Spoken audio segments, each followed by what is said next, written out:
حدیثوں پر عمل کر کے دعویٰ کرتے ہیں کہ ہم اہل حدیث ہیں۔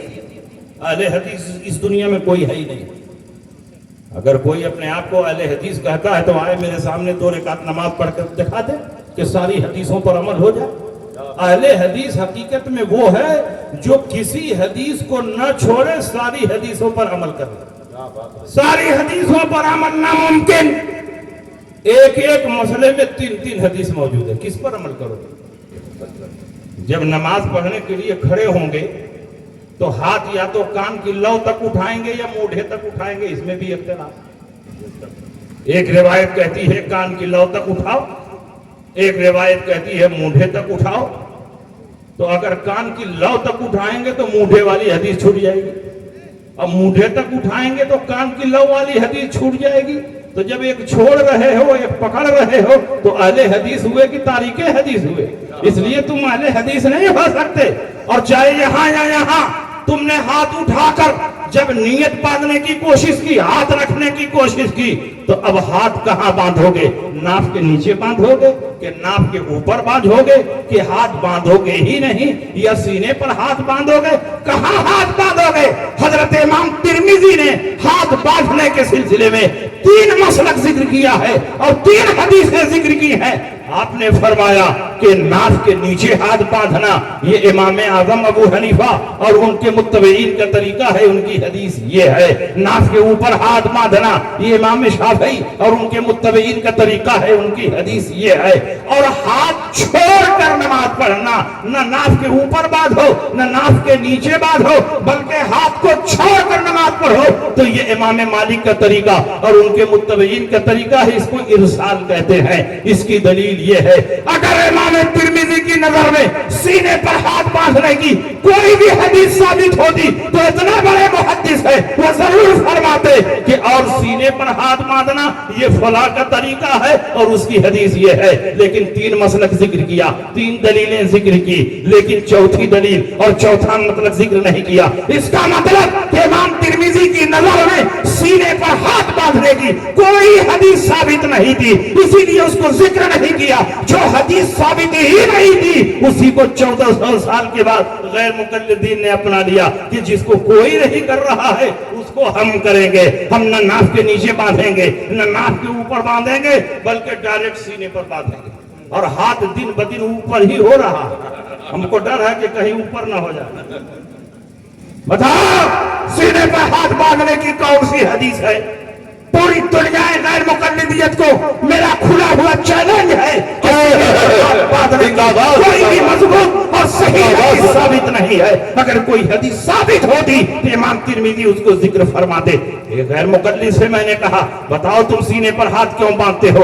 سینے پر ہاتھ باندھنے کی کون سی حدیث ثابت ہے؟ ہم سے بات بات پر بخاری کی حدیث کا مطالبہ کرتے ہو۔ میلاد جائز ہے، بخاری میں دکھاؤ۔ سلام جائز ہے، بخاری میں دکھاؤ۔ قیام جائز ہے، بخاری میں دکھاؤ۔ توسل جائز ہے، بخاری میں دکھاؤ۔ چادر ڈالنا جائز ہے، بخاری میں دکھاؤ۔ بات بات پر بخاری کی حدیث کا مطالبہ، ایسا لگتا ہے کہ رسول پاک نے کہیں فرمایا ہو کہ صرف بخاری کی حدیث پر عمل کرنا، باقی حدیث پر عمل نہ کرنا۔ رسول پاک کے زمانے میں نہ بخاری شریف تھی نہ امام بخاری پیدا ہوئے تھے، 3 صدی ہجری کے بعد بخاری لکھی گئی ہے اور امام بخاری پیدا ہوئے ہیں۔ اس لیے بات بات پر بخاری کی حدیث کا مطالبہ نہ کرو۔ ہم نے امام بخاری کا کلمہ نہیں پڑھا، ہم نے رسول پاک کا کلمہ پڑھا ہے۔ جہاں جہاں صحیح حدیث ملے گی وہاں وہاں ہم عمل کریں گے، چاہے وہ بخاری میں ہو یا مسلم میں ہو یا ترمذی میں ہو یا ابو داؤد میں ہو یا نسائی میں ہو یا ابن ماجہ میں ہو، کیونکہ معیار یہ نہیں ہے بخاری میں دکھاؤ، معیار یہ ہے کہ صحیح حدیث میں دکھاؤ۔ الحمدللہ ہمارا ہر عقیدہ صحیح حدیث سے ثابت ہے اور ہمارا ہر عمل صحیح حدیث سے ثابت ہے۔ بتاؤ سینے پر ہاتھ باندھنے کی کون سی حدیث ہے؟ میں نے غیر مقلد سے پوچھا بتاؤ، کہا صحیح ابن خزیمہ میں ہے۔ میں نے کہا صحیح ابن خزیمہ میں چلے گئے؟ بخاری، مسلم، ترمذی، ابو داؤد، نسائی، ابن ماجہ جو مستند صحاح ستہ ہیں، کیا ان میں کوئی حدیث عمل کے لائق نہیں تھی؟ اتنا پیچھے چلے گئے؟ صحیح ابن خزیمہ تو صرف نام کی صحیح، زیادہ تر غیر صحیح حدیثیں اس میں ہیں۔ بخاری شریف تو اللہ کی کتاب کے بعد سب سے